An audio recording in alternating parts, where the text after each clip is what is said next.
Hey, it's Paris. You know I love sparkly things, right? Like stars. Duh. And thanks to Hilton and AutoCamp, I just slept under them.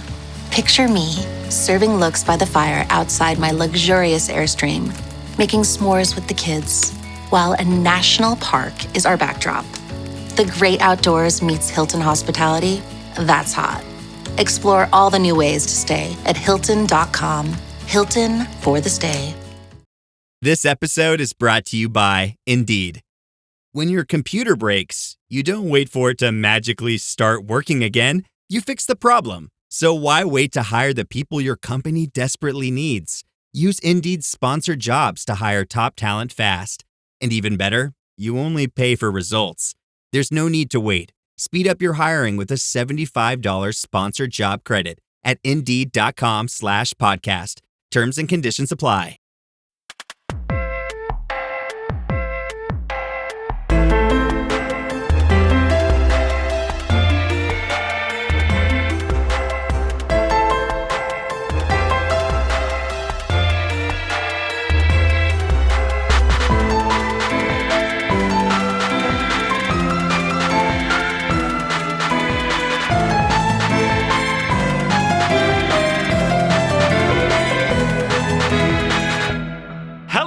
And welcome to Dice Roll, the queerest Pathfinder podcast on the planet, where you answer hard questions like, what are the spells that definitely exist, but no one wants to talk about them?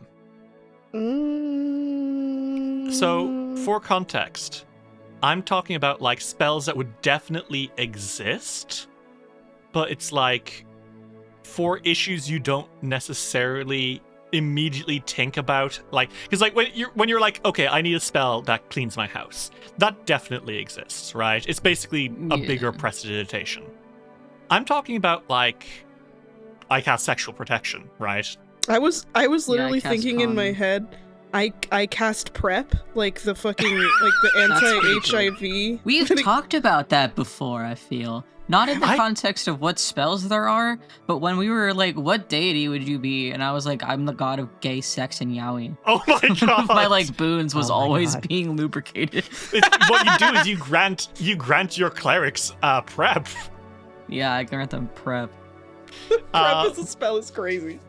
What PrEP is a like, focus spell twice per day. Damn. I'm good. Always prepped. But like, what other less glamorous situations would definitely be automated by magic in Golarion? I don't know, unshit your pants. We can take that from that mold-ridden beast, and we can make it funnier. Which? I'm not saying her name, but in her stupid fucking series, she was like, yeah, wizards relieve themselves and they just presto it away. So I can take that and give it a funny name. Deshitification, yes, but I feel that someone would reverse engineer it to cast shitification. Cast shit your pants. Of course they fucking would. On Golarion, people definitely have the same fucking kinks as people on Earth, if not more. Whoa, oh my god. I didn't even think about it like that. Why else would you cast shit your fucking pants? To piss someone off? Oh yeah. I need you. I forget that not everyone's a fucking freak on that topic. Yeah, no, I was just thinking this would be funny and mean to do. What else? What else is there? What? Moving away from scatological. That's insane. I don't know, I guess there's like a... Well, no, that's already a thing. I was gonna say sleep spell, but we literally have sleep. It's pretty mundane. Honestly, we already have that in the game. You're on the right track. You're on the right track. Shave body hair? Yeah, I guess. That'd be pretty fucking boring. I cast Brazilian wax. I cast Brazilian wax is 10 times better. That is so not boring. That's like hilarious. It's a pretty good, man. That's something that you could also cast on someone else. You're really pissing me off. Make a fortitude save. You walk up to a bear that pissed you off and you say, you know what? Actually, you don't get to be a bear anymore. And you It only waxes the bikini parts, by the way. Really good. This bear, he's still fully hairy, except... Yeah, you can definitely tell he ran into a group of adventurers if he ever like roams free afterwards. Yeah. If it's crazy, you think they're gonna kill him after that? That's cruel. I don't know what's crueler. Yeah, I don't Letting know him either. live or killing him. It depends on how twisted the party is, I guess. Sick and twisted. I mean, definitely there's like a million do homework spells, but that's not scandalous enough. We've been through that. Like, Yeah. Magic ChatGPT. Yeah. I don't know. Like, a lot of like mundane magic that I think about is just like, I need this in my hand right now, even though it's like 5 feet away. Yeah, I feel like a lot of spells are going to be just automation of like mundane tasks. Like the spell instant pottery does exist. Spell of unpack groceries. That's really good. I'd like that pretty one. good. I would use that. Same. I would love to use spell of unpack groceries. Spell of have a little gummy snack. Oh no, there's one. I cast shed pounds, right? Unfortunately, definitely going to be a controversial spell, right? Magic Ozempic, you say? Yeah, basically. Pretty much. Because like I feel, because like at least the medicine works over time, the only way that shed pounds is going to physically work is if it is physically removing that from you, which feels like no, I feel like that would be really dangerous and bad. It's like the Doctor Who episode with those. Remember with the adipose, those little, the little fucking fat goobers. That's how people get BBLs. It just doesn't exit their body; it goes elsewhere. Oh my god, that's so good. Transfer fat. Oh god, I don't want to talk about it for too long. The Kingsters in Galarian have got to be wild. That's people, what I'm right? fucking saying. Yeah. It's worse there. Yeah. Worse is Whatever crazy. freaky shit that you could think of on Earth, it is like 11 times worse on Galarian. There's so much fucking freaky shit. Inflation is not merely in the realm of deviant art. Just do that to someone. Again, just do that. You're so right. That's insane. Unfortunately, also already done by the evil turf book lady. Unfortunately, I'm sorry? one of the most common spells is already a kink for people in the real world, and it's Grease. Yeah, I knew you were going to say Grease. Yeah. Unfortunately, I so feel how there. should people be casting that? I feel a lot of spells that, like, of these cursed spells that we're talking about, are just going to be ones that are, like, in some way kink adjacent. Yeah. Now, obviously, There's always a way. you know, hands in the air. You know, disgust-based morality is bad. You know, don't yuck any yums. Kinks are fine. Like, I need you to But know, also- I don't actually care. Like, it's fine. I don't care. Yeah. It's just a little funny to make fun of things sometimes. It is just a little funny to imagine I cast ABO, right?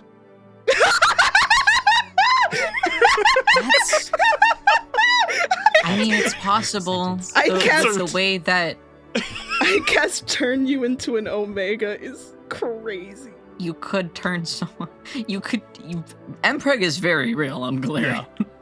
Yes. I'm just fucking raising a hand being like, alright, bitch, make a will save. Last thing I'll say, I have one last spell pitch for you guys, and you tell me if you like it. You conjure like a ball of just pure fire that you throw at someone and it explodes. That's kind of fucked up. I can't believe you say We something have like that. We have that. It's called, you're right, it's called chain lightning. Terry, Oh my goodness. don't piss me off. Would we like to play some Pathfinder? Yes. Yes. That was really good, actually. Okay.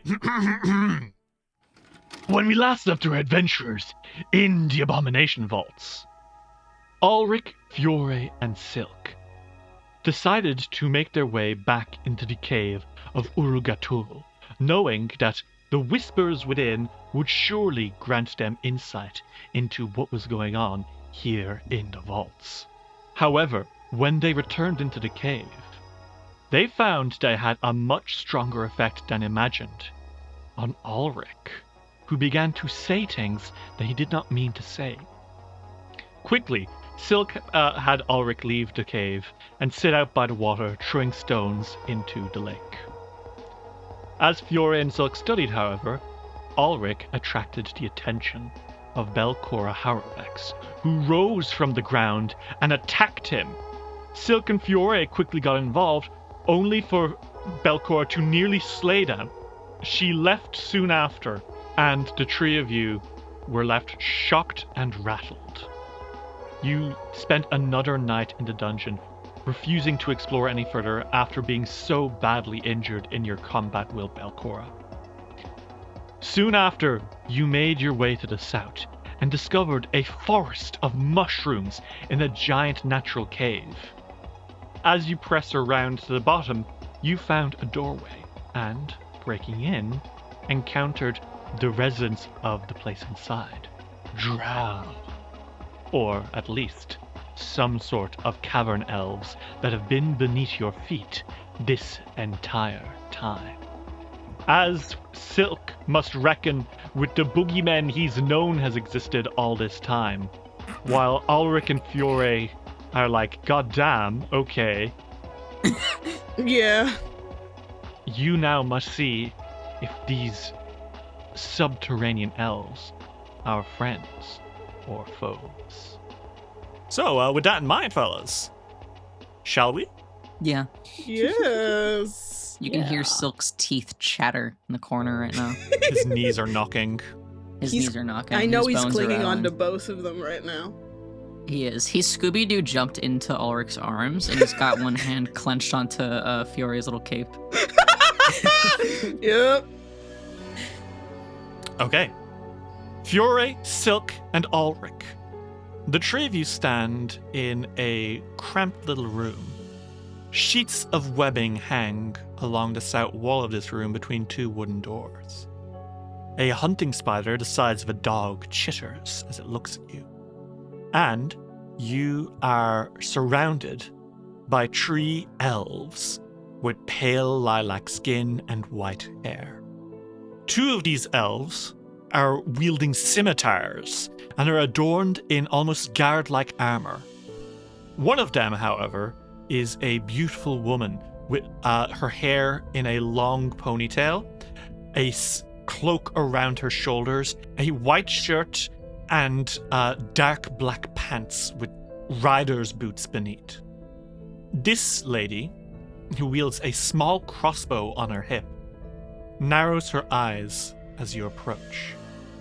And she looks out at you, and she says, "You three are a long way from home." Yes. We are. I suppose my next questions should be evident, but who the hell are you? What the hell are you doing here? What do you want? Am I going to have to shoot you? And she raises that crossbow bolt and I think points at Silk because she immediately senses your fear. Fiore sort of puts Ulrich? a hand in the way of the cross. Not like in front of it, but just like where he could tell that she's aiming and he's like, we don't want to fight. Ulrich turns Silk away a little bit. It's like, no. We're adventurers from the surface. There's a town nearby, technically. Like, if you went There's straight a town up. on the surface? Yes. When did We're that pop up? 500 years ago, give or take a few. Wow, okay. That definitely wasn't there before. And we're from there. And we were adventuring in the dungeon. And then we fell here. You found quite the dungeon to fall into. Yeah. I'm sorry. We're sorry for trespassing. She looks don't to kill you, us. Silk, and she raised her eyebrows and says, "Okay, I have to ask, is he always just teary and scared? Is that like a common trait with him, or have I done something to upset him?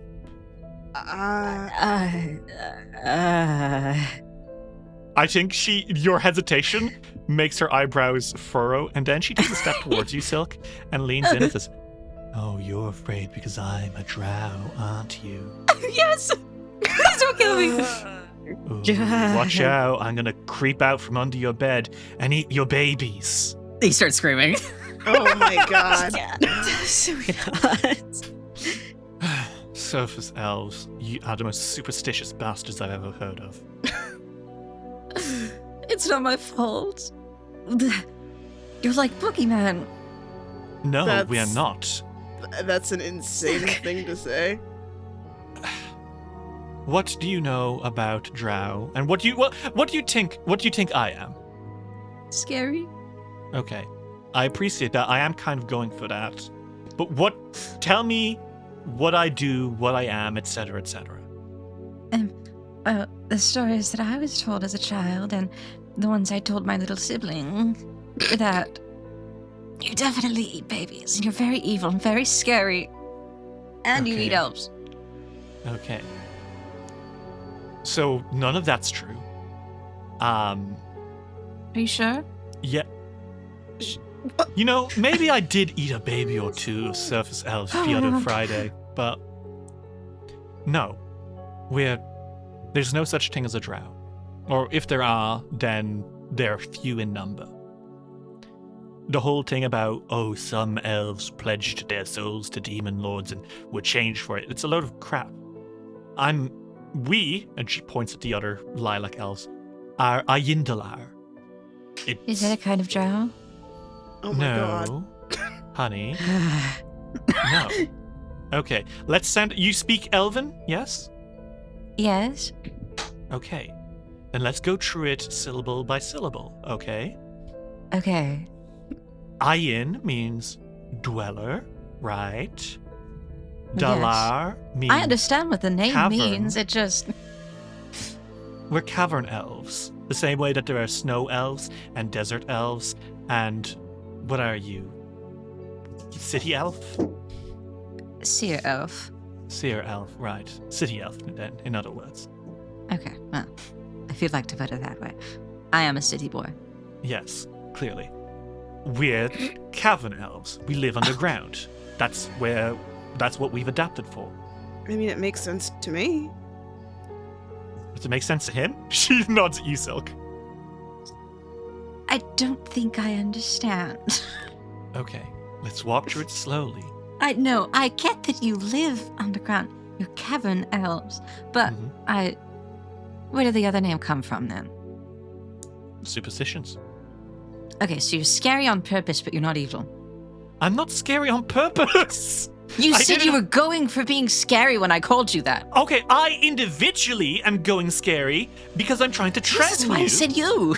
Okay, yes, okay. Well, Common is... She switches to Elven. She switches to Elven in front of them because Common is just a worse language in her opinion. Yeah. But then she, after explaining this concept to you more thoroughly, she switches back to Common. But she's Now he's nodding. Now he's nodding and understanding "Ah, because of course, he okay." agrees. Okay, when you put it that way. When elves lived on Golarion millennia ago, there was Earthfall. Some took the elf gates to go back to their home land of Castrovel. Others made their way to different places, and our ancestors went underground to wait out the whole surface catastrophe out. For millennia now, we've lived here in the Darklands. We've coexisted with the titanic monsters that live down here. And we've done okay for ourselves. Why don't you come back up? It's hardly helping your image, staying down here. Oh, why don't you come down? The surface is terrible and stinky. It's scary down here. She looks at you, Ulrich, and she raises an eyebrow This one. yeah, basically. Ulrich just kind of shrugs his shoulders like, what are you looking at me for? She turns back to you and says, "We like it down here. We have a city. right beneath us. Oh, wow. Home is home, I guess. Yeah. I should point out, though, that Yes, let's talk about it. So, this isn't the floor we usually live on. We're aware of the whole situation with the vaults. You don't need to explain that to us, don't worry. Ah. Okay.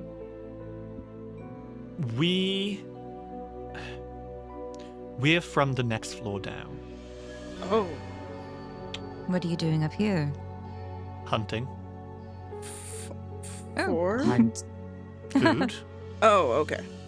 Oh, Oh. okay. What do you eat? Well, whatever we can find. There's good mushrooms up here, but there's a few sources of protein. Like, Spiders. I didn't think to Okay. eat spiders. Okay. Fiore says in a really casual way. what the They're, fuck? they're surprisingly good. Their hides are quite crunchy when you fry them. Oh, okay. Because I when I was living in like a dungeon, I really mostly ate mushrooms. And Ah, small you're a fellow rodents. Depths Dweller, Dan. For a little bit. How far deep were you? Like Were you in Sakvarat? Were you in... no, not that deep at all. I was not okay. in the Darklands. I was in probably like a floor, like a basement level from the surface, or a little under that, I think. Fascinating. Well, to let you know what the story is that the next floor down is our home, the city of Yildaris. Like a whole city, like a big city. Yes. How big? Population of a few thousand. Oh, that's not bad. Is Absalom still around? I must assume it is. Oh yeah. That's where I'm from. Yes. Mhm. Okay. Well, it's no Absalom, but Nothing is. That's a sizable city. it's... how big is your 2,000. town? I was unaware we had neighbors. Well, It's a few hundred, much smaller than yours. Ooh, yes. yeah, it's like only a few hundred. It's a coastal little town. Well, my name is Iribo. I am one of the royal hunters. Oh. And I think she kind of like bites her lip a little bit. We may have use of you. Do you need help with something?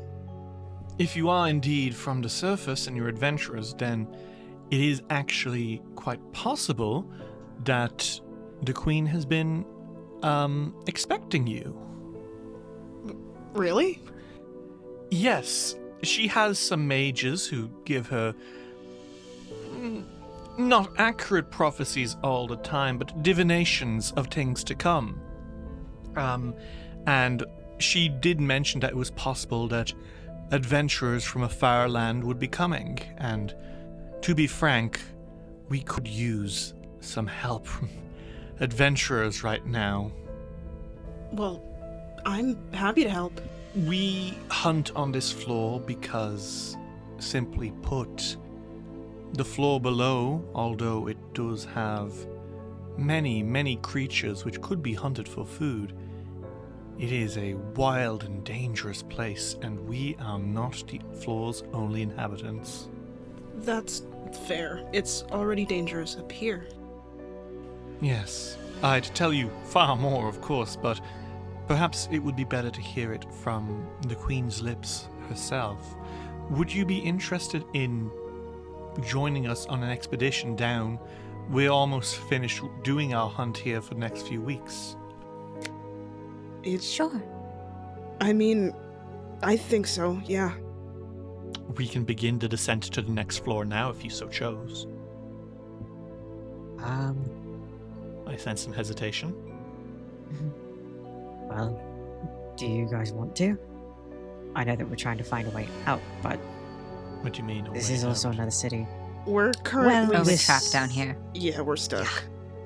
Yeah, our way up sort of fell through, literally.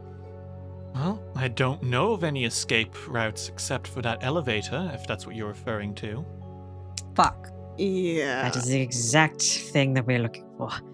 But it would be nice to be some. I'm pretty sure that everyone would like to see something other than the dungeon and nature right now.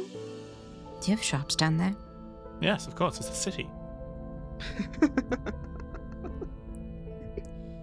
Any clothing stores? Yeah. Obviously, No, it's a actually, city. we do all go naked. None of Okay, us have that's clothing not what I stores. meant. You know what I mean. It's a city. We Well, have yes, tailors. it's a fucking city. Not all cultures are super interested in fashion. We're elves. Look at me. I'm wearing haute couture now. She points Yes, at her you fucking look boots. quite good, I will say I that know. much. You too, by the way. As a homemade. Oh, yes. Very impressive. I made this all myself. And he does a little twirl. She nods and says, "We can bring you down now if you so chose. We could. It's a little bit of a hike, but if you're not getting out otherwise." Excuse me. I have a question. I'm definitely down to go down to your city. But we do know of another possible exit out of the dungeon, and we will still come with you. It's just I haven't seen either of my moms in days. And we're trying to find the exit. There are teleportation circles on every floor. Have you seen any sort of? They're kind of. Silk, do you have a drawing of them or anything, or like the rune? I do. Yes. Silk pulls out his Astronomicon. Let me take a look. Oh. Yes, that is familiar to me. Really? Yes. It is not that far from here, actually. If you Really? leave this place, yes. If you leave this place, I can have some of our hunters take you down. It would be across a bridge to the east of here, then to the south. If memory serves, it's marked as a dead end on our maps. We've never been able to crack the magic within. If you're looking for it, that would be the way to go from here. Oh, I take back everything I ever thought about you. You're my savior. Thank you. That is actually that is extremely helpful to us. I'm so glad that surface elves are just as good at backhanded compliments as us Ayindal are. It's baked into the both of us. No longer will that be a dead end. Give me about an hour with that thing, and I will have it working. And it will be a better elevator up to the surface. All right. Well, and she turns to the two guards and she kind of chirps something in Elven. And the guards nod and they return a few minutes later with two of the hunters, it would appear, both of whom are also wielding these smaller crossbows. And Iribo, that is her name. I don't know if she'd have introduced herself by now. Her name is Iribo. Mm-hmm. And Iribo, she says, these hunters will guide you to the place, and if needs be, they can call us for assistance if you get in over your head somehow. I can't see how you would, considering it's quite a while away, but... Well, I don't know. I don't know what to expect from you, Tree, yet, so... She shrugs. Thank you. We should... I think we're okay to help first, though. Or at least, talk to your queen? It would be quite a hike from here. How long? I would estimate about 3 or 4 hours. What do you guys want to do? Because I'm pretty content knowing that I'll be able to see my parents again soon.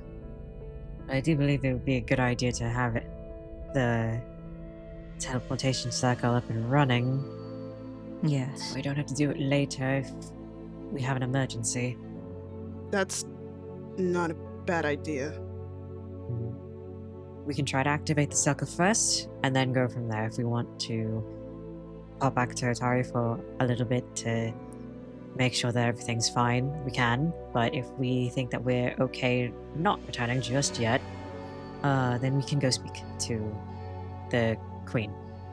I'd very much enjoy having that comfort that it's there and working. Yeah, I think that's fair. Okay. Well, these two drow... Oh, sorry. I guess I could probably talk about the reason that in the Abomination Vaults as written, these are drow. But because drow are a D&D thing when Pathfinder Remastered, they decided to kind of do a shake-up of the lore. And instead of having evil underground elves, there are underground elves, but they're not inherently evil.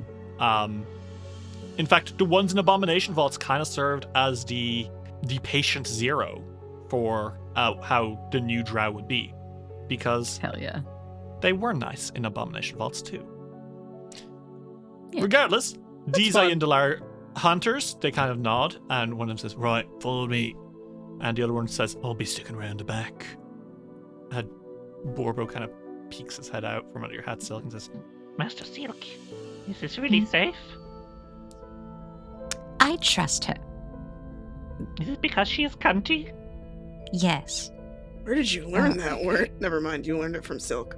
I learned it Of from Master course. Silk. He says it frequently. Very much. Yeah, I'm gonna have to write for Sarah. I have to tell them that the stories that I told them as a child are not true. You have to give your brother notice. For the record, Facera already knows. But Sarah gets this letter and it's like, dude, They never believed it to begin with. that's so fucking funny. Would you like to follow these two Ayendalar, I keep saying drow because it's on their token. These two Ayendalar hunters out into the forest of fungus? Yeah. Yes, please. Yes. Okay. So, the Ayendalar start guiding the way. One of them is always at your back. The other one is always kind of like at your front. You know, just guiding to make sure that no scary monsters attack you on your way out. You return into the fungus forest. There are mushrooms all over the floor, growing like trees, etc., etc. It's a bit scary. As you start creeping through the mycelium madness, you see again that one part of the forest here, there are some really, really tall pieces of fungus, and they are laced with thick spider webs. And there's a few humanoid figures within the spider webs, clearly dead. These two hunters, for what it's worth, do not even mention, like, they don't even look at it. This is Tuesday. Yeah. I would like you all to make me a perception check as you slowly creep. I presume you're not interested in entering into the webbed crossroads, right? Fuck no. We've had enough. You don't want to really. fight the extremely obvious giant spider inside of it? No. They've had enough of spiders. We are all good, actually. Sorry. Well, in that case, I would like you all to make me a perception check as you walk through the mushroom forest, guided by the Ayendalar. Ulrich, you are keeping a close eye on the mushrooms. You don't want to be jump scared by anything. But Silk and Fiore, the two of you notice something. Mm-hmm. Over here. Yeah, I saw that before. Who's that? Who's that Contras? There is a figure nearby who is just kind of shuffling through the undergrowth directly towards the giant spider den. Oh god. And they're making no sign of turning away from it. Oh shit. So we're going towards the spiders. Or spider. Should we stop her? I don't know. She kind of looks like she knows what she's doing. I'm supposed to. I have Fiore, who's he's like, I made an oath. He's sort of like, you know when somebody's like nervously trying not to move towards something? He's like shuffling back and forth, like he's like, this looks dangerous. Oh my god. She is, wild hand motions. for what it's worth, practically zombie walking towards that spider web. Oh, that's done Fiore's on like- purpose. Fiore's like, pull out your weapons. It's probably gonna be stupid, but I need to call out to her. She looks like she's in a daze. Are you sure that I'm one of real- the Ayandlar says, you want to be going through that? That's very clearly a Goliath spider's nest. I'm not going through it. I'm just trying to get her attention. She looks like she's like zombie walking towards it. I think I'm going to need all of you to make me an initiative roll, even if you don't get into combat with the very obvious, definitely going to have a giant spider inside the kind of bottleneck she's currently walking towards. Okay. I just know what Silk's first action is going to be. That's going to be great. I'm really excited. Well, top of the order is going to be this shuffling hooded figure who continues just kind of stumbling into this. Do you think I could actually roll a hero point to get higher initiative, possibly? Yeah, if you want. I do want. I don't want her walking into that. The same thing. Plus 10. Plus 10, 37. Yeah, you definitely go first. Silk, what do? I think what happens is you're raising a hand and then you see she's already like walking directly into the spider nest and you go, and you do whatever you're doing way faster. What is it you're doing? I cast Translocate, and I teleport right next to her. And Okay. I'm going to grab her and go, hey, don't be fucking stupid. I'm going to need you to make me an athletics check, please. I fail immediately. Unless you're not grabbing her. It's really like he's like grabbing her arm and like trying to. I guess it would be because he's like trying to pull her back, but Yeah, I most think of in what that he's case- doing is like, hey, wait, please. I think you can give it a shot. She's not yanking back against you, but yeah. 14. That is actually enough. Oh, thank God. That's incredible. My weak little noodle arms. She's not very high level. You grab onto her, and it is now her turn. And I think as you grab onto her, Silk, her hood comes off. And you see what's up. You hear Silk go, Because this woman, she has pale white eyes, a sea green tint to her skin, and here's the crazy part: where her hair should be, it's a nest of slithering snakes. I'm so fucking psyched. Oh my God. That's cool. This is so cool. She is a Medusa. Fuck yeah, actually. I thought they called And- them Gorgons. I'm Oh my God. so fucking mad about it, that's why. Why? Because Gary Gygax decided that Gorgon would be better for metal bulls that petrify you with acid smoked breath. And then when the remaster happened, instead of renaming those things to not be called Gorgons anymore, Paizo made an entire family of them and still kept these guys called Medusas. So now it's not just Hi. metal bulls, it's also stone bats that can petrify you. Give me and, the like, personal number of whoever made that fucking choice, and it will have been different. Things will change. Things will change She- crazy. She is a Medusa by technicality, but we know she's a Gorgon. It makes me so mad. So stupid. That's But dumb. it is very dumb. Normally, when you Yeah. say that's dumb about Pathfinder, I'm like, well, it's nuanced. In this case, I'm like, no. That's This is fucking dumb. stupid. This is dumb. But lore is lore.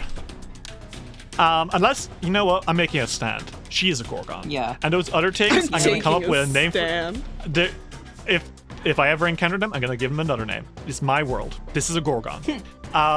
She's a snake lady that's gonna petrify you. Okay. All right. And she turns her head very slowly to you, Silk. And she lets her jaw drop as she looks at you, and her snakes are hissing, and a little bit of drool comes out of her mouth. Oh. And I think I need you to make me a fortitude save. Yeah. Do I count as a man, or is this gender inclusive? Don't affect gender. Fuck. Nice Greek lore pull, but no. I was about to say, I like how you didn't say anything about my implication that Silk is barely a man. Oh, I mean. 33. 33 is going to be a success. You feel your blood go cold, but you do not instantly turn to stone. Oh god. And she says, and for the rest of her turn, she stands there. Okay. And I Close fear, my eyes as a free action. yeah, you can take an action to avert gaze. Oh, okay. But I fear that it is the spider's turn, because shock and horror, there is a spider here, and I think you guys can see it, and I think you guys can see that it is the size of a bus, and it's on the ceiling, and it's not doing anything because you have not entered its web. Oh my god. And I think that might be just a state of things for the next minute. So I guess the encounter ends because Silk was a very clever boy, and this... No, she's a Gorgon. This Gorgon, I say with pride, With pride is crazy. with pride. just is kind of sitting there. Silk does immediately avert his gaze. He would not like to turn into a statue as gorgeous as he'd be. As lovely as that statue would look. Amen. Yeah, he's like behind her with like both hands on her shoulders, like kind of turning her away from the web, and as he's like pushing her away, he's like kind of shaking her too, and he's like, "Hello? Is anyone home? Would you like to snap out of whatever stupor you're in, ma'am?" Oh, it's like you're a zombie. And Silk kind of calls over to the others, and he's like, "I have her. Something's wrong." I think if you guys want to sneak past the giant fuck-off spider, you will require an acrobatics check to get through this kind of like crossroads of webs that he's got built up, blocking off... What about these mushies? They're mushies, but they might have smaller spider webs within them. Yeah, they could still connect. Man. Yeah, it's pretty grim. So basically, to navigate this spider web infested section of the forest, Ulrich, Fiore, and I think these two Aindalar, the hunters, they're just going to succeed immediately because they're so used to traversing this place. Yeah, this is not this is not new for them. For the rest This is of their you, turf. I need you to make acrobatics checks to just kind of sneak through. Okay. In honor of cavern elves, I have a purple monster. Hell yeah. Okay, you guys are able to sneak through. And you make your way in. And you are now with Silk with this basically cognito hazard of a living creature. You cannot look directly at her. Her eyes will turn you to stone. All right, close your eyes. Don't look at her. What? She'll turn you to stone forever. Oh, okay. Oh, I've not seen Medusas down... I've not seen Gorgons down here on this floor. I don't know what she's doing here. One of the hunters crumbles. Well, she seems quite dazed, so I don't think she knows she's down here either. She might be a traveler. Could be. Looks like one. She's got the bow to prove it. Do you think she's cursed or something? Well, only one way for me to find that out, if I can... Hang on. And Ulrich is going to... Where's my sheet for him? Oh my god. Cast... Cleanse Affliction, just to see. Tell me about Cleanse Affliction. This affects curses, right? Yeah. Okay. So, how does counteract work? This is also at 4th rank as well, so it's at its highest peak. So hit counteract. 30. No, that does not actually do it. Ah, shit. Which I think, Ulrich, as you are trying, is you are fairly confident in this counter, right? He has only failed once. Yeah. And that was on himself. The fact that you failed this counteract to you means that whatever the source of the curse that she may be under, which I get the feeling you intuit this must be a curse. Mm-hmm. It means that its power is slightly more than what you have for your own counteraction. Basically, this particular curse is too high a level for you to counter with a success, because that was a success. Whoa. Ooh, okay. It just is too high level. Okay, so it's definitely a curse that she is under. However, it's too strong for me. Whoa. Shit. And the counteract, I was certain that it would work. But even still, it's too strong for me. She doesn't look particularly strong, so I wonder whose ire she's caught. Could it have been Bilkora's? Maybe. You probably shouldn't say her name. Oh, don't tell me it attracts her. No, the other one says, well, it's just bad luck. Oh. Sorry. Fair, I suppose. You two, do you think maybe somebody in your city would be able to help her? Maybe. I mean, it's a city, but I think one of them kind of glances down at the floor and makes a quick survival check and grimaces and says, whatever happened to her down there. The footprints leading in, and then her footprints lead out. This happened fairly recently. I want to say within the last week. And she's just kind of been stumbling around this little area here for the last while. How horrible. So the source of whatever's happening is down there. We haven't really gone down there. It's not big enough for the kind of things we're hunting to go. But, and he kind of takes out a map. Looks like there is an artificial chamber down that way of some sort. I see. Can Silk take out... A hanky wouldn't be long enough. I think Silk takes off his hat and he takes off the little wrap that's around it. He stores the little harrow cards and the herbs that he keeps on his hat. Can he blindfold her? Yeah, absolutely. Sure she won't mind in the state she's in. No, I think she continues drooling a little bit. Yeah, she's got a taupe little blindfold on. Well, you can look at her now. Should be safe. I don't think you can travel through cloth. None of you feel your blood starting to go cold, which is the first sign of petrification. Mm-hmm. Okay. It seems okay. Yeah, we're Really safe. concerns me that she's been cursed by something that is strong enough that it's a problem for Ulrich.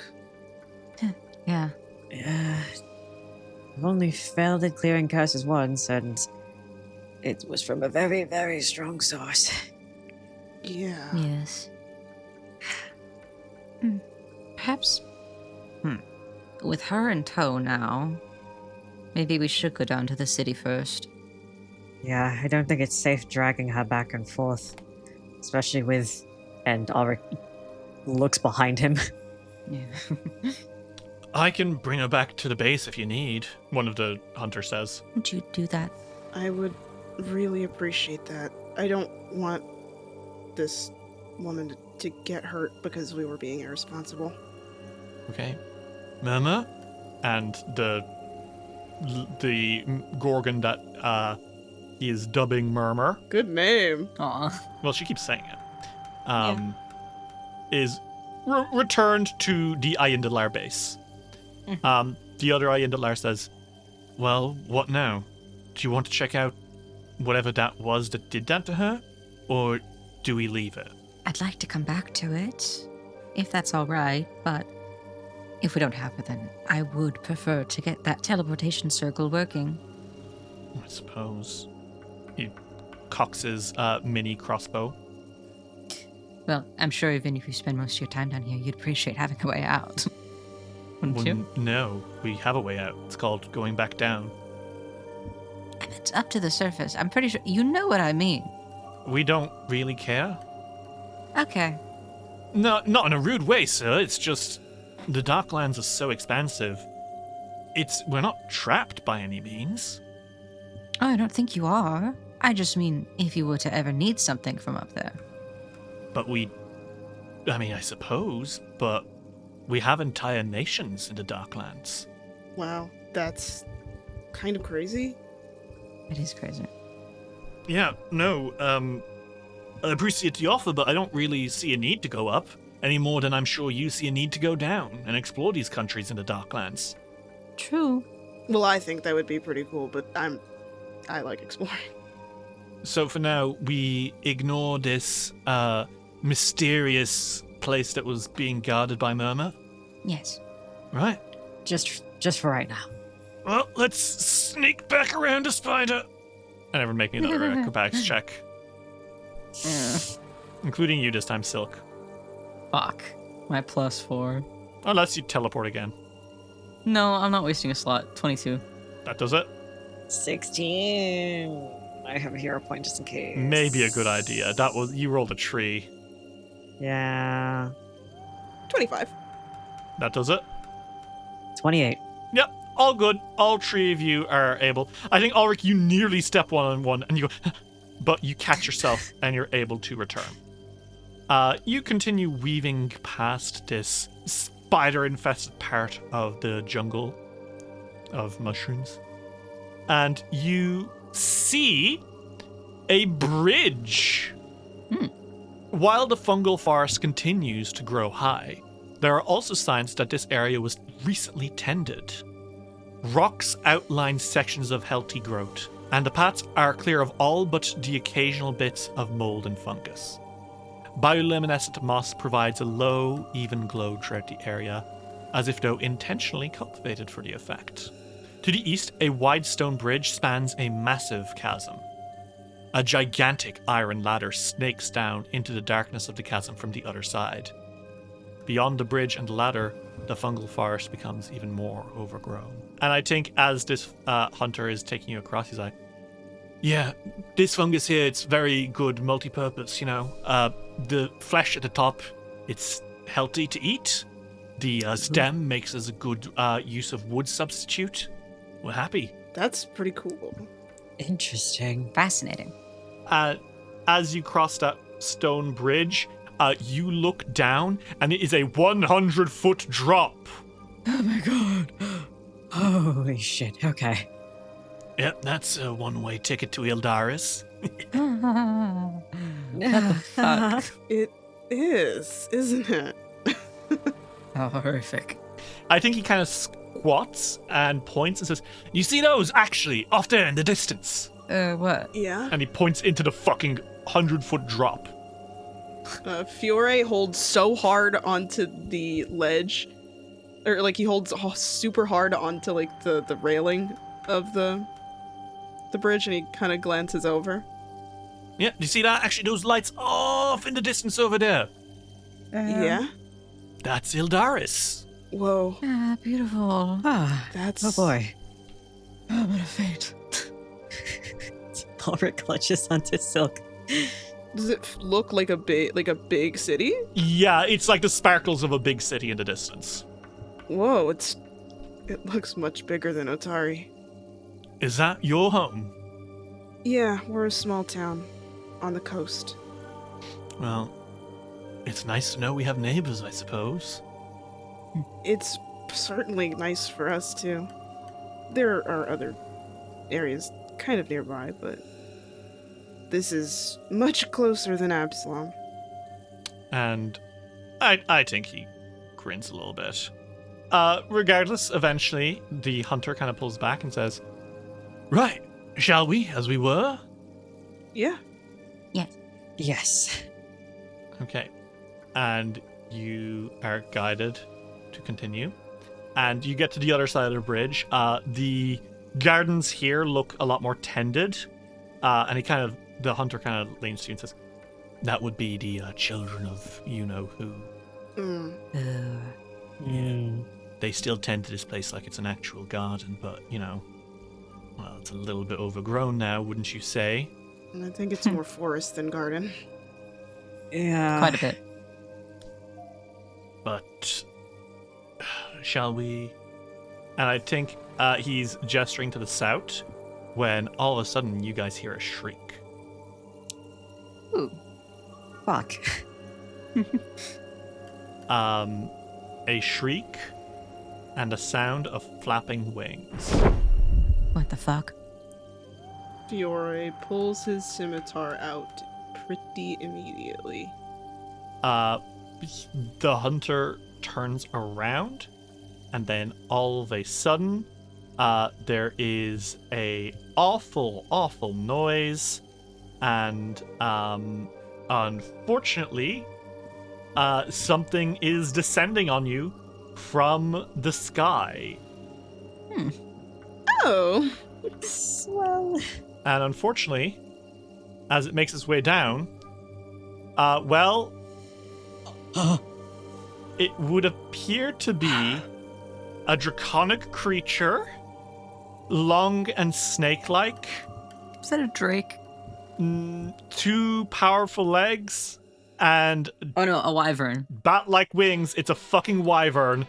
And I do regret to let you know that as this thing is shrieking down towards you guys and cackling and shouting, "Blood for Gorham!" She is, in fact, wielding a massive fucking greatsword. Oh god. In her fucking feetsies, and she is swinging this greatsword towards you as she fucking screams. Everyone, roll me initiative. Feetsies. Dice will roll will return after these messages. This episode is brought to you by Nespresso and Samra Origins by the Weekend Coffee Collection. Introducing Samra Origins. My collaboration with Nespresso is a connection to my roots, to my mother, Samra. Coffee that hits the right notes. It transports you. Crafted with unique notes and bold, soaring flavors. Experience a taste that moves you. Nespresso and Samra Origins. Discover more at Nespresso.com. This episode is brought to you by Polestar. There's only one true way to experience the all-electric luxury SUV Polestar 3, and that's to take a test drive. It can go from 0 to 60 in as little as 4.8 seconds with the dynamic handling of a sports car. But to truly understand how it commands the road, you need to be behind the wheel. Up to 350 miles of range, the 3D surround sound system by Bowers & Wilkins. It's all something you have to experience to believe. So book your test drive for Polestar 3 today at Polestar.com. We now return to Dice Will Roll. The Four Gorham is crazy. Blood for Gorham! Yeah, sure, man. All right. Whatever makes you happy. Oh no. 26. Oh no. That's fine. It's fine. You guys rolled like shit, and the 2 NPCs rolled like really good. We're gonna start with the wyvern with a fucking greatsword in her hand, or feats, and she swings down and says, "Glory for the war god!" And she is going to use a powerful dive. The wyvern flies up to her speed and must move forward 20 feet and descend at least 10 feet. She's doing that. If she ends the movement within melee reach of at least one enemy her size or smaller, she can make a sword strike against that enemy. So she's going to be attacking the Ayendalar. She screeches out and slashes with the greatsword, and that is going to be a 25, which is a hit. She rolled really low, but this guy is not as strong as her. So that's going to be to this fellow 28 damage. Can I actually use Retributive Strike? Absolutely. Okay, so I use it. Do I target myself for that? Oh no, I target him for that, right? Yeah, target your friend. Okay. Fiore sees that the wyvern is diving down, and I think he kind of like reflexively pushes them out of the way a little bit, and with his free hand, his sword is going to attack. Ooh, very nice. 35. Yeah, your sword clinks into her rusty iron-colored scales, and she lets it out. Yeah! And you do... I did min damage. 9 damage. Damn. She takes it. She takes the 9. She lets out a screech. That being said, as the sword clings into the Ayendalar hunter, as a free action, she gets to try shove him over. And that is a 29 against his Fortitude DC. That is a success. The drow goes, as he's knocked downwards.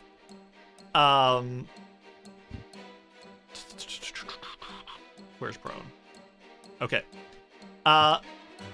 The Ayendalar drops to the floor, letting out a yell, and then the wyvern with her blood red eyes and she's got like these shiny black teeth, and her stinger at the end of her tail almost looks like that of a scorpion. Oh. And she lets it out. You fools! Bow before the might of Felugratz! And with her last action, she flies directly upwards. So she is now 60 feet in the air. Oh. Okay. And that's her turn. It is the Ayendalar's turn. The Ayendalar goes, as he gets off his fucking ass. And with that crossbow, he kind of grimaces and takes aim. And he's going to use Hunter's Wound. He's going to try aim for a weak spot on Felugratz. Cool. And that's going to be... Oh dear. That is a 22. That is a miss. It shoots into the air, but Felugratz dodges and lets out a cackle against it. Foolish creature! No mortal forged weapon can ever harm me, Angel of Gorham! Silk. Interesting. Is he dead yet? Who? Gorham. No, he's not. Okay. Gorham's... What are you talking about? Gorham's going to be alive and well forever. Yeah, forever. This dragon's gonna... If we don't kill this dragon, she's gonna have a real bad time in a few years. In the near future. Yeah. Well, first action, I'm gonna shoot her. Okay. And that's gonna be... use Hand of the Apprentice, yeah. Fuck me. Yeah, critical miss. That is a critical miss. Something bad's gonna happen unless you use a hero point. I'm letting you know. I don't have one. How many fucking hero points? Well, in that case, ooh, you get Can You Hear Me Now? Until healed, you are deafened. Silk, how does your magic backfire to do this? It like explodes in the barrel and it literally deafens him. Nasty stuff. It's not like a loud sound that deafens anybody else, but it's because it's magic that the immediate area of like his hand, I don't think that he was holding it out in front of him. I think that he was like trying to aim since she's up in the air, so it was like kind of close. So when it blew up in his fucking face. He can't hear anything. No. And he makes a pained noise, and he's very upset by that. Yeah. Well, you can't hear her fucking ranting anymore, which is nice. That's true. That's a plus. That was like a critical success for me. I guess with my last 2 actions, I'm gonna cast something, and technically it won't really affect anyone else, but I'll still need reflex saves. I'm gonna cast Gravity Well. Okay, you're trying to drag her downwards? Yes.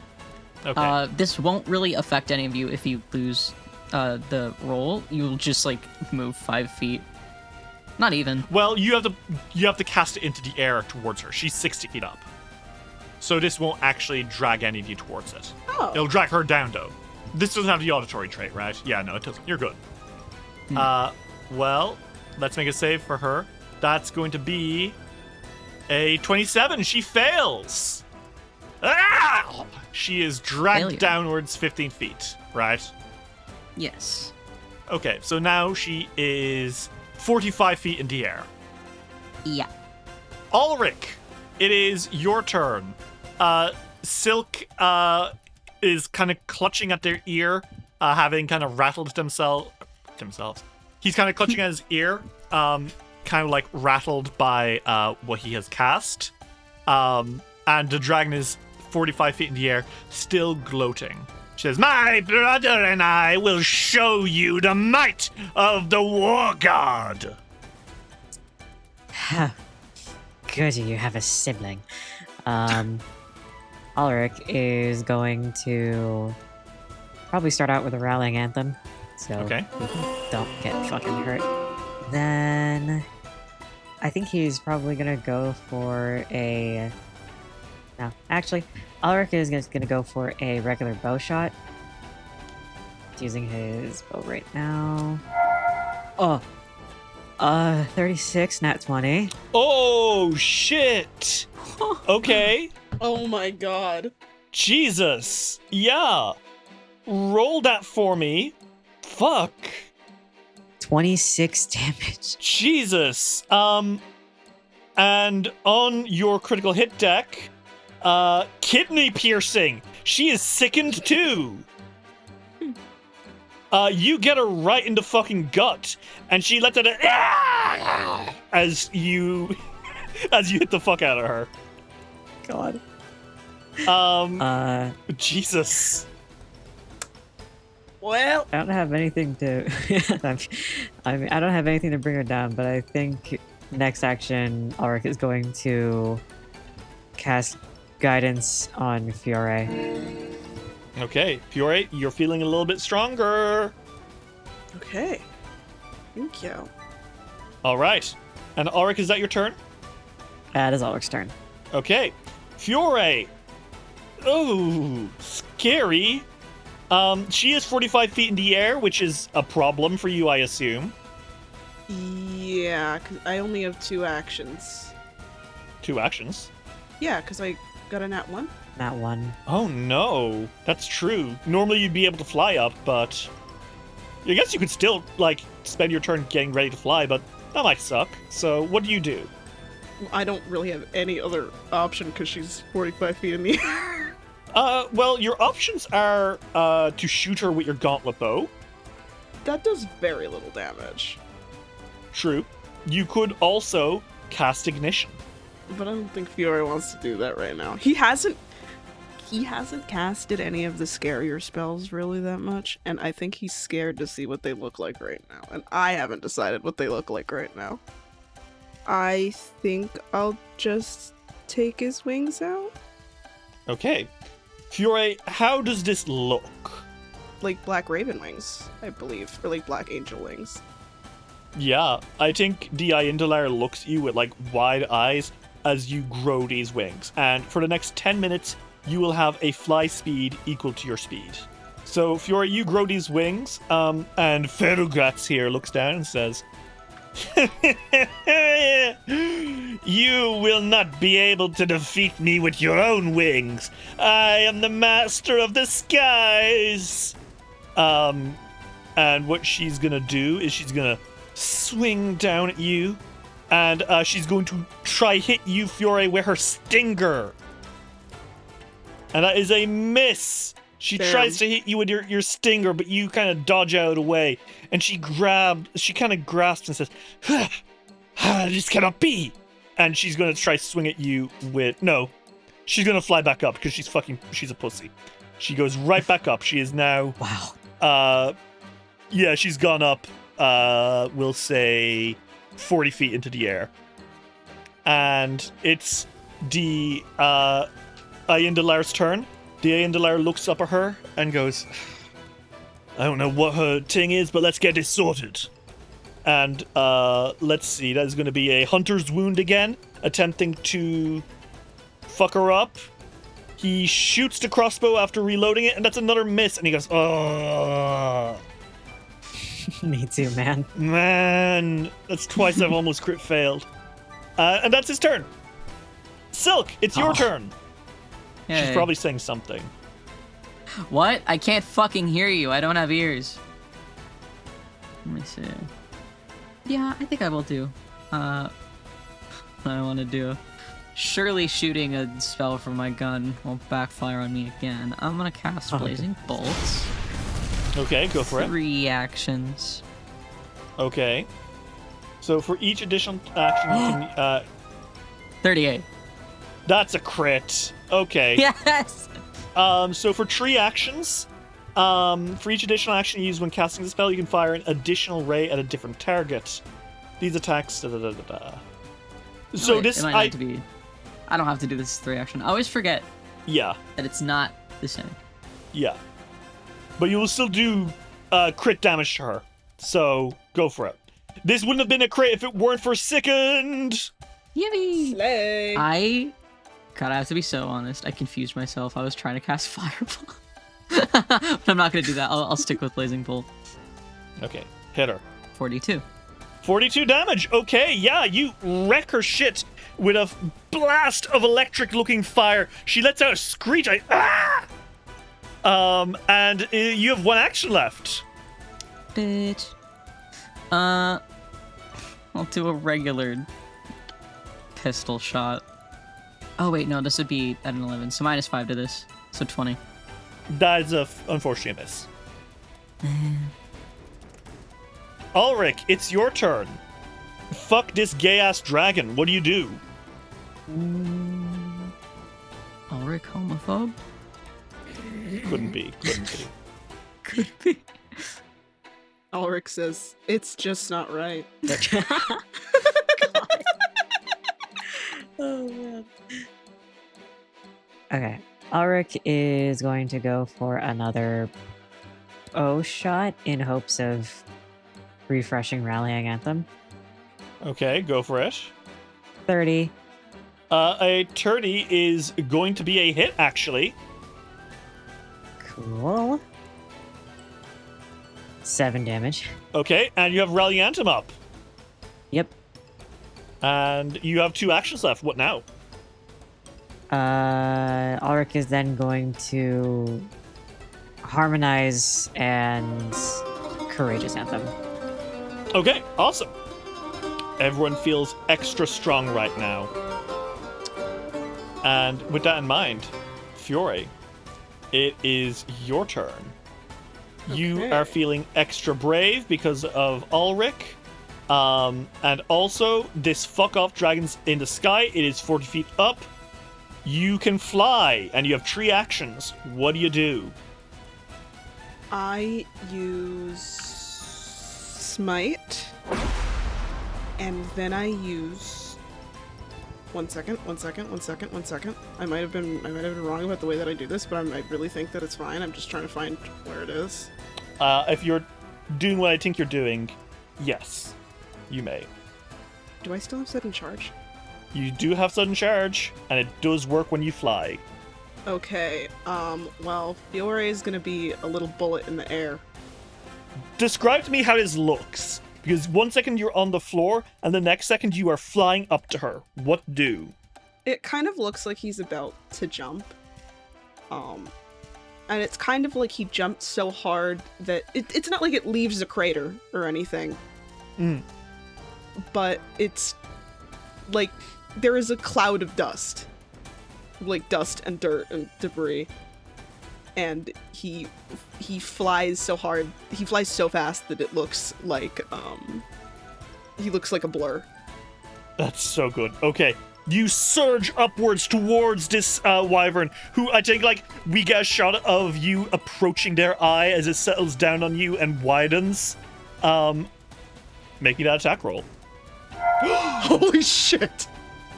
Oh no! Bruh. And that's a crit because he's sickened and because of Ulrich's. Oh my god! 39, happy birthday, Miku! Zooey Momo. Okay, roll me that damage. 36. Fiore, you surge upwards, slash into her, and she lets out a wail as you hit her. And now you're up there with her. It's her turn. She looks at you, and she goes, "No!" And she falls to the floor and drops and bows her head to the floor and says, "I surrender!" What? Oh. Huh. You can do that? Yes! That's never happened before. Interesting. You shot me in the kidney! You flew up at me! I'm supposed to have the aerial advantage! Yes, well, I have wings. I can see that! And Fiore lands on 2 feet. I think that if he takes out his wings for the day, they don't go fully back in, so it's like little baby wings after they go away. I like that. Oh, that's cute. Did you really think that you're the only creature down here that can fly? No, but I didn't think you two-leggers were able to fly. Well, You'd be surprised. yeah. I guess you were surprised. Name yourselves, brave warriors. Fiore Sunchaser? Ulrich Revra. Silk Witchhelm. Michael of Yildaris. Your name is Michael? That's right. Just Michael? Of Yildaris. Yeah, he said it. Okay, that's not the part. Okay, whatever. Just Michael. My friends call me Mick. Why not Mike? Because I don't like Mike as much as I like Mick. Mick is pretty good. God. But Mick is short for Mickey. Silence! Oh my god. Would you I butt actually out? knew, I actually, in real life, knew a Mick was a Michael. In elementary school, holy shit. You know that Mickey is also short for Michael, right? Like, I need you to tell me you know No that. kidding. Yeah. I didn't know that. Well, Wait, hold on, 1 second. I've met Michaels before, and they've never been Mickey, but I have met Mickeys who've been named Mickey. Me. didn't 1 you second. Just surrender? I am still worthy of respect. Of course. Don't worry. I respect you. But actually, my particular name, Michael, comes from the Elven for cave flower. Like, if you take the Mai from that and then Kel from flower, you get Michael. So that's where it comes That's from. beautiful. Thank you. You know, it's a name on my mother's side of the family. Oh, how lovely. Farragrath, for what it's worth, is fucking sulking now by this giant fuck-off sword she's got. Fiore's like, I So think dejected. I think we should handle the wyvern in the room. All right. Hello. We'll get back to that, Mick. Well, why did you attack us? I require sacrifices for Gorum! Ooh. The god of war? Yes! The vile and powerful Gorum! He sure is powerful. Vile? He is vile. I like it. I like it when he does disgusting war crimes. Yes, war could be quite Oh. vile. My gods. Okay. Wow, that's sure. Okay. A little fucked. We can unpack that. Never. Sidebar. It's followers like this that caused Gorum to kill himself. Really funny. Anyway. That's hilarious. Intensely funny. suicide in the most ridiculous way possible, going to Callistra, being like, hey, bro, can you just... And then she's like, 1 second, let me go tell the assassin mantis god that some lies so that he lashes out at him. Anyway. Well, you're not gonna get any sacrifices from here. Clearly. But what I can get is your aid. Why You want me to- would we want... Help you? With what? Finding You sacrifices? just surrendered to us. Exactly, but... Hear me out, okay? You have 5 seconds that have nothing to do with war crimes or blood sacrifices. Don't worry, bro. It's not even a little bit about war crimes and blood sacrifices. Then your 5 seconds begin now.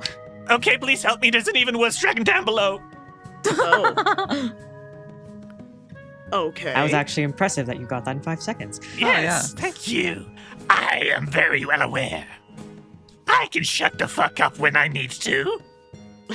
That's a good quality. Quite admirable. Hear my warning. I am Feruglatz. For years now, I have been the mightiest dragon on the floor below. And I think this guy nods and says, yeah, actually, that does make sense. There have been reports of a wyvern. I mean, they've kind of gone quiet recently. Another dragon showed up? An ancient bog dragon by the name of Bastard Ravirex. Oh, wow. His name is Bastard. Is bastard part of the... No, that is a that's just title flavor. I have given. Oh, okay. Okay. It is given because Bastard Ravirex sent me from my own home. Oh, I'm Okay. so sorry. How horrid. Truly, she snarls. I once ruled my lands.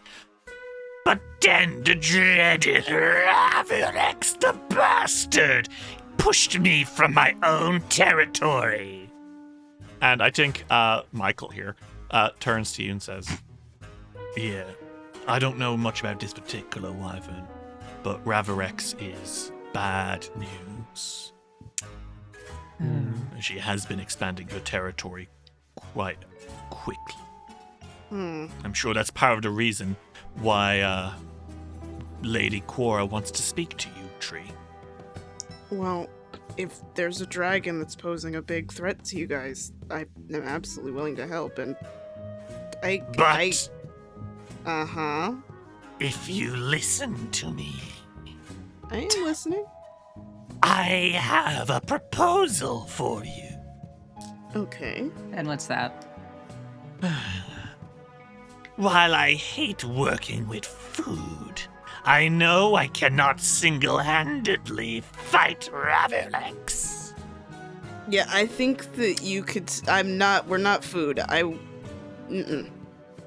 I'll remind you again that you surrendered to us.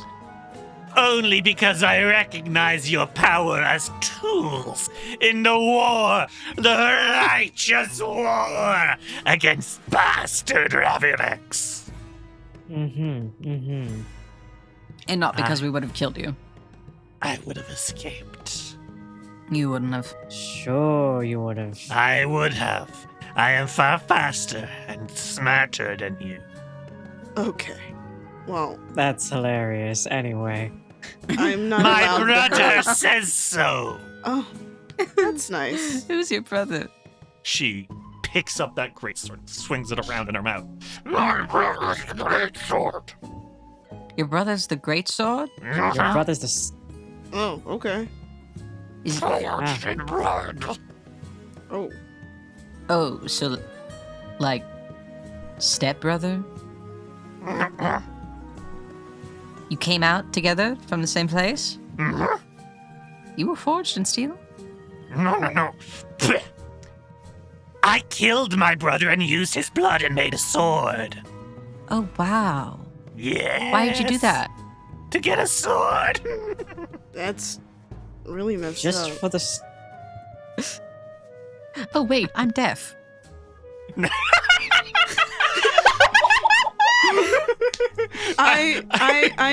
know what? Sorry, just the idea of Silk just making extremely educated guesses this entire time. He's reading lips. He's reading lips. I think what happened is, yeah, Fiore probably. You can use lay on hands. He did that to start. I think it's still actually, really funny. I think that Fiore did it really subtly. Like, he was like, let's just, it looks like you can't hear. And he didn't say anything because he wanted to know how long it would take for Silk to notice. Yeah, Silk, all of a sudden, he goes, why can I hear again? Oh, I casted lay on hands on you. You sneaky little boy. He smiles. Listen He to smiles me! mischievously. Listen to me! One second, you're so cheeky, Fjord. It's a little known fact about me. I want the head of bastard Raverex mounted on the wall of my den. Well, where is your den? She took it from me. Oh. Ooh. She evicted you. Yes. It's nuts. So, if you are able to help slay Raverex, You will have first pick on whatever riches are in her hoard. And if you wish to take down Belcora, I will offer you complete loyalty in whatever journeys you may have, should I be able to help you. Well, that's useful. shall you aid me on this journey? Well, yeah. But just know, I really don't like that you killed your brother to make a sword. I'm not a fan of that. Kind of fucked. She shrugs and says, Blood for the blood god! You would believe in that, huh? Jesus Christ. This method of worship is long-term sustainable and won't give my god suicidal ideation. That's a crazy thing to say out loud. That is insane for you to say and admit about a deity. What? Anyway, surely nothing bad will happen, yes. Surely nothing will come of that statement in a few years at all, anyway. Everything's gonna be fine and the weather will be clear. And not literally bloody. Do you all accept my offer? Yeah, sure. Why not? I suppose. Okay. And then before you words appear. Quest accepted. Slay young dragon. There appears to be a dungeon with a dragon within. If you are able to slay the monster Raverex and bring her head to Ferugratz, you will be rewarded with the treasure within Raverex's den. All you must do is plunge into the depths and bring it back with you. And Ferugratz says, Now, with this in mind, bring me her head, and I shall reward you. and she fucking flaps her wings and flies away. This is mostly to help you. Fiore turns towards Michael. Yeah, Mick kind of turns to you guys and says, yeah, I mean, I figured. I doubt you're just going around helping Wyverns out of good of your heart. No, not an interest of ours. I'm not against helping anybody, but this guy's kind of... Raverex is a bog dragon. Acid breath, dark scales, big teeth. You kind of don't want to mess with her. So, yeah, I mean, being frank, I don't know exactly what it is Lady Quora wants to see you tree for, but I'm going to assume that slaying the dragon has something to do with it. Regardless, It's in one of these sheds. He kind of gestures around. And indeed, a little further into the room, there are a couple of sheds. What do you do? There are 3 sheds. One to the north, one to the middle, and one to the south. Let's go south first. Fiore's like, maybe this way? Okay. Lead the way. Alright, can you check if this is trapped? Some of the stuff has actually been trapped again, so.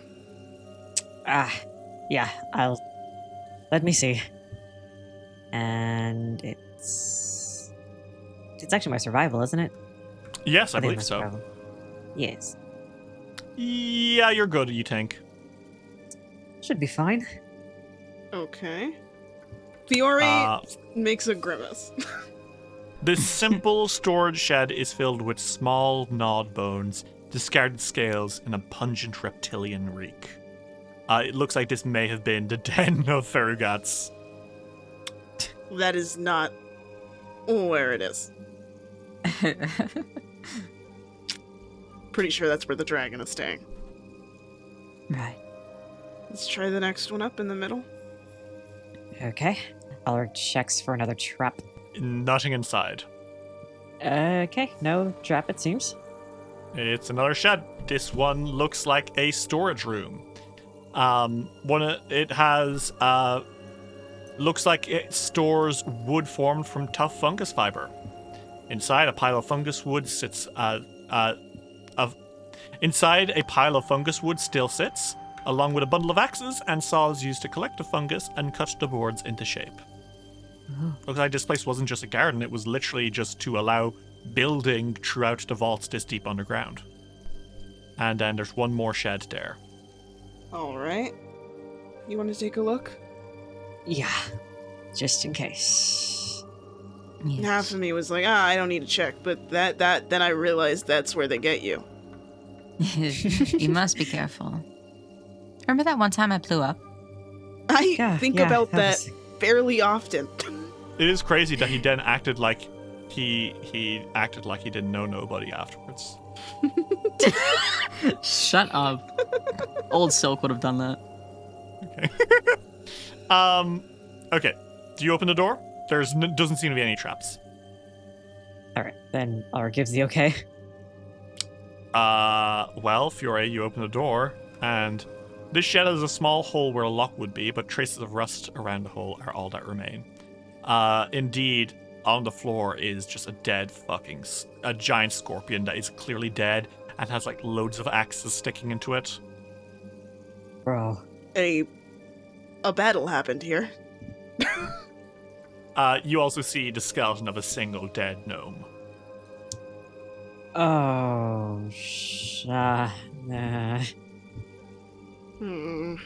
That sucks for them. But yeah, scorpion that's been stabbed to death, gnome. There's nothing here. Yeah, there doesn't seem to be anyway. Shit. What's going on? Mick comes back to you guys. It's not here. Are we certain? I don't think so. We can double check. Did you check? Yeah, did you check the secret doors and stuff? Oh, Fiore looks at Ulrich. Do you want to? Well, I could check closer. Or goes and checks using his special eyes. Look at me. Yeah. Look at me with your special eyes. You look inside, Ulrich? Nothing. In the room with the dead scorpion, at least, there's nothing. Okay, so this is just a dead scorpion with a gnome skull. I'm really hoping that this isn't the gnome. I doubt it. Okay. Be a little Otherwise too we'd have weird. Yeah, we'd have to tell Jubilost. Find Jubilost first and then tell him. Let's never find him. That guy's a douche. You know what? Yeah, you know what? He can find out for himself anyway. Let me check in here. Ooh. Oh no. Why did I hear an oh no, Derry? Interesting. I don't like that, Derry. Don't worry about it. You look around in the lumber shed and there's nothing. Okay, nothing in But, the shed. Let me actually make it quick. Oh, okay. Ulrich, you leave the shed and you do see something. Okay. Okay. Well, you see something on the underside of one of the mushroom trees nearby. Whoa. What He appears does to a be an double take. envelope. You guys mentioned him at the funniest time. Oh. You see one of Dr. Slumberstone's envelopes. But something feels weird Okay. because there's no cool little puzzle for you to solve to find it. It's just kind of stuffed haphazardly on the underside of one of the mushrooms. Versus in the past where you've had to retrace his steps, where you've had to fly across magma. This one is just there, stuffed into a mushroom. Ulrich looks at the envelope and says, "This is a horrid time to mention his name, wasn't it?" And he inspects the mushroom to make sure it doesn't like puff out spores when he grabs it or anything like that. No, it's a totally normal mushroom. Okay, and he just takes the envelope and goes, "From a lovely doctor." Okay. That's crazy. Well, you read it and it says, Dearest Tayletta and Charladora, I am afraid I may be in a spot of bother here. I am hastily writing this letter, but my pursuers may be closing in even as I do so. I hate to admit it, but it may have been a bit reckless of me to have come down this far without waiting for you. And never fear, though, I have come out of worse scrapes than this, I am sure. There's an old hunting lodge below, you see, and I appear to have inadvertently disturbed a group of its inhabitants. It seems we have reached an upper region of the Darklands. All structures nearby seem built intentionally around the central column. I have a reason to believe that it does indeed have a base, and that this base is not far below. One can only speculate what secrets and mysteries it may contain. A bit of advice if you descend to the lower level. While the elves can be reasoned with, the giants cannot. As usual, beware of monsters, but they are particularly fierce below. As well, a ghostly spirit of extraordinary powers prowls these caverns. Oh, God. You may have noticed she is rather angry about something. It seems that my time is running out. Taylette and Charladora, I love you both dearly, and I am excruciatingly proud of... Oh my god, oh my god. Ulrich dear. closes the letter Oh my and god. says, "We should find Jubilost, possibly." Uh-huh. Fuck. Oh my god, I'm gonna be sick. I let myself hope too dead. hard that he's alive. Oh my god. He looks genuinely so nervous. He's like... Oh my god. Maybe. There's no like. Is there a sign of struggle in this room? it's a big forest. Or yeah. Okay. Well. There's a sign of the struggle. The sign you just fought against a giant wyvern. It probably would have coated over anything else that happened here. Damn it. Some stuff in there that is worth noting. A hunter's lodge, and those are the people who are chasing him. Yeah. Hey, Mick. Yeah, what's going on? Would you happen to know anything about a hunter's lodge down below? Oh, yeah, no, that would be the Caligny. The Caligny. Oh, God. You recall that the Caligny cult that you met was a splinter of a much larger group of Caligny. Yeah. Also, giants? That... I did also- notice that. Yeah, also, giants. Oh, yeah, no. Oh, yeah, that's important. Yeah, we're at war with giants. You're at Jesus war. Christ. You're at war. Yeah, no, they come out of the swamp and they, break down the city walls and try eating people. Oh. That may also be something that we would have to talk to your queen about. It's been happening for relevant. some time. Okay. Sometime. Okay. How long? A few centuries. Whoa. Right. Okay. Elves live a long time. Yes. Yeah, about my granddad's, since my granddad's age is when it would have started. Oh my. Okay. Okay. Quite a jump ago. Is everything all right? We've been collecting finding these letters from this, gnome explorer that has... Oh, yeah, that fucker. Yeah, no, I remember talking about him. You know him? Not personally. You've heard of him, though? Yeah, he had, some discussion with the queen. This must have been 5 months ago. Oh my god. 6? God. Because he's been missing, and we've been looking for him. Well, I'm not gonna say your odds are looking good, because, Don't worry, we know. I think the queen tried to ask him for some help, and, he wasn't really the type. So he just, kind of went his own way. Maybe he's fine? Yeah, it's something that we've been I'm sure he's fine, about. lads, don't worry. Yeah, I'm gonna choose to believe that. Ulrich thinks about the gnome skeleton that's inside the room. I certainly fine. Should we? I think we should inspect the remains just in case. I think I might need you to make me a perception check. Okay. Ulrich, I think you're genuinely fucking freaking the fuck out, right? Ulrich is kind of already in doom mode, but he's inspecting anyway for this tiny sliver of optimism that's in the back of his head. Yeah. Same for you, Fiore. You're pretty fucked up. But Silk, you notice something.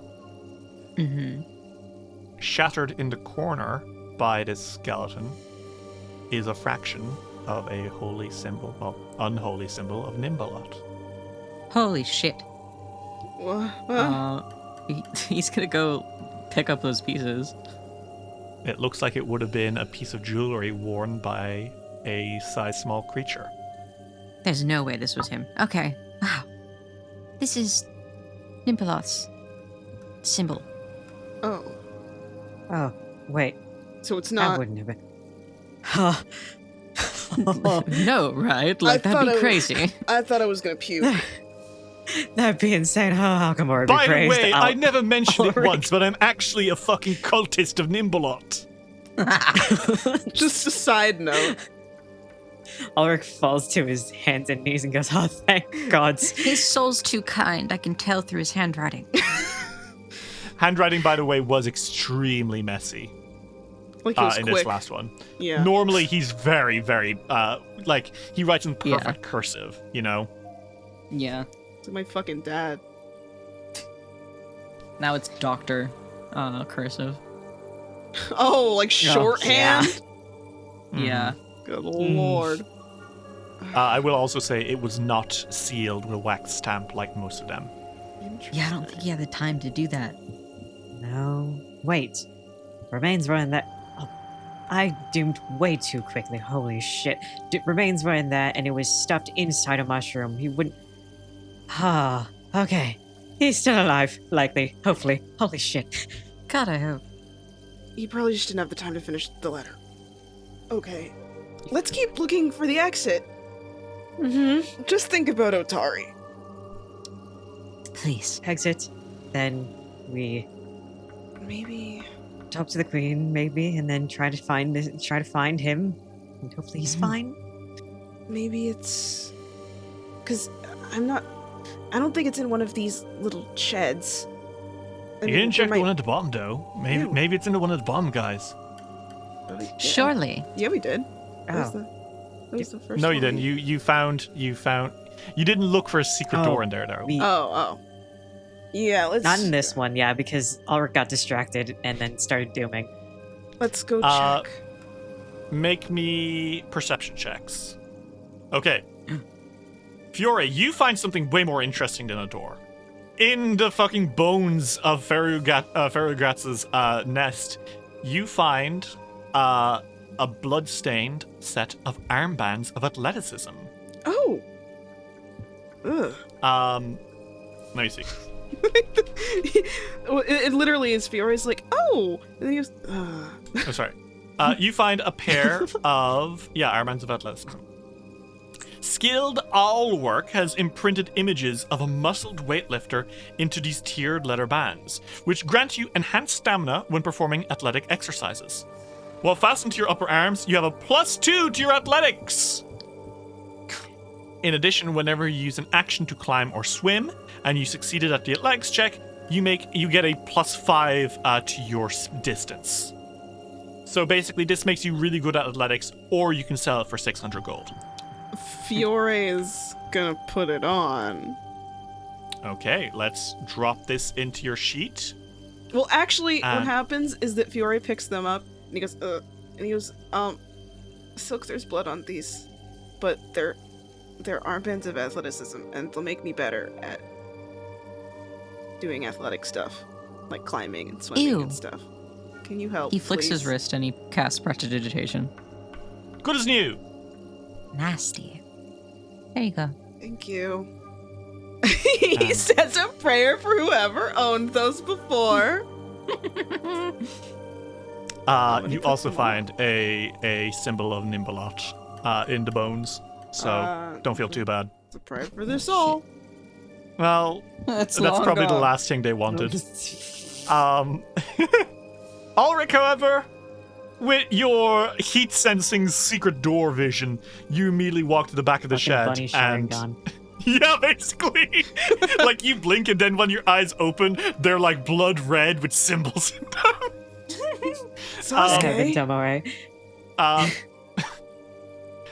Ulrich, why did you slaughter all those villagers? God. To measure my abilities. Anyway, sorry. Stupid. Ulrich, you make your way towards the back of the shed, teetering over all this stuff, and you press a single brick, and the secret door opens. And you know what it leads to? Ulrich, what does it lead to? A very short corridor with a door at the end. You're fucking kidding me. Okay, let me see if this one is trapped. Maybe a survival check? Probably not. Okay, I'm gonna say it likely isn't. Okay. Fiora goes to open it. She really did try to drive people insane with this architecture, didn't she? Oh my god! So walk straight into the room. Home for 2 seconds. Silk walks straight into the fucking room. He gets on his knees, he opens his book, and he starts working immediately. Oh, okay. The round walls of this chamber are deeply carved with flowing runes. The runes are filled with silver and dust. This is another portal connecting an inactive teleportation circle. Would you like to use the Awaken Portal ritual? Yes. Yeah, I think Fiore lets the guy know that they did find exactly what they were looking for. Thank you. Oh, class. This guy's Irish as fuck. I can make him worse. Worse? He's speaking with a British accent, but he keeps sprinkling in Irish slang, which means he's from Dublin, and I hate him. Jesus. Slay. Do you guys know we have a slur for people from Dublin? You what? No. Fucking slur. Do you want to know? If you say this to a Dubliner, they will fucking kill you. What is it? Okay. West Brit. That's crazy! Oh, Yeah, I'd be pissed too. Yeah. And it's accurate. Anyway, sorry. I've got no room to talk. My hometown is in County Kildare, and Kildare is famous for just really, really, really badly wanting to be Dublin. That's its whole identity. Is like, God, I wish I was Dublin. Fuck. Anyway. Oh no. I like Kildare too. Anyway, you're the only one outside of other people from Kildare. No one likes to suck up. Anyway. Jesus. Point is, would you like to make me a Arcana or Occultism check? Yes. It's gonna be occultism. Go for it. Only Arcana or Occultism? Yep. Oh my god! 20. Yeah, I don't fuck around. Silk does it in a matter of moments. You walk in, you got a nat 20. You walk in, you look around, you immediately just like open up your cape and like all the candles fly into the right place. You like wave your hands around. It's very Sorcerer's Apprentice, you know, dun dun dun dun dun dun dun dun. You're like moving shit around and you clap your hands together and there is a flash of light and the portal is permanently reactivated. Oh my god. That was easier. Wow. Light work. You are getting really good at that. I really want to fucking go home. That's fair. That's also plenty of motivation. Well, it's fixed. What should we do from here? Should we go back just to let people know that we're alive and then come back resupplied? We could. We could also talk to the queen first and then come back, but... I'm okay with any option. Just knowing that I can go home now makes me feel better. I'm really itching to check on Agonis. I like the dungeon. I'm just... you know. Yes. Yeah. Well, if we go back to Atari, then we can come back literally next day and talk to the queen. We could. You think? Michael! Yeah, you can call me Mick, mate. It's alright. Oh, right. Sorry. Mick! Yeah? Is it alright that we come back tomorrow? Yeah, we're not going anywhere. Yeah, we haven't been back for a little bit, and like people know where we are, but we've been stuck down here. Yes. Do let them know your base. Oh, yeah, that, we have in fact fixed this. I fixed it. I'm delighted to hear it. I'll let them know, and yeah, I mean our expedition isn't meant to leave for another few days, so you know, we'll happily wait until you're back before we head down. We'll definitely be here, but we'll look around for you if you're not here when we get back. And he nods and waves, and the three of you make your way back into this place. You all hold hands. Silk, you nod, and with a flash of light, you return to Otari. You have cleared out most of this room. You've cleared out most of this floor, and now prepared to return to... Oh, that is something. You have heard the name Yldaris before. The name sounded very familiar. Oh my god. Fuck. It's on the tip of my tongue. It was some of the stuff that Ulrich was mumbling when he stayed in the cave. One of the lenses is with Yldaris. Oh. Fuck. That's gonna be interesting. You have cleared out the farm, and you are now more or less ready to make your way below to the next floor beneath. And thus ends Chapter 8 of Abomination Vaults. And we enter into Chapter 9, On the Hunt, the penultimate floor of Abomination Vaults, and the most sprawlingly large.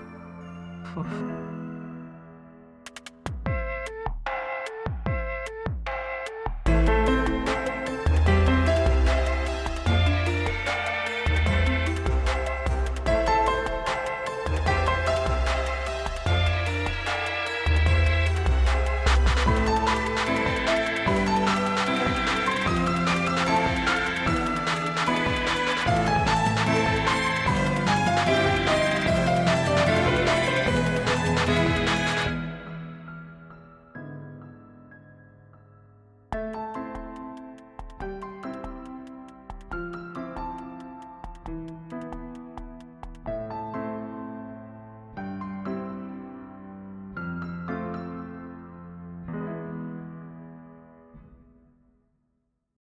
there, I'm Hugh from Moderation. If you liked today's episode, why not check out Tartan Tabletop, a D&D show as Scottish as it sounds. I won't terrify you with my attempt at a Scottish accent, but I can assure you that Tartan Tabletop is some of the funniest tabletop content you will hear all year. Find it wherever you get your podcasts.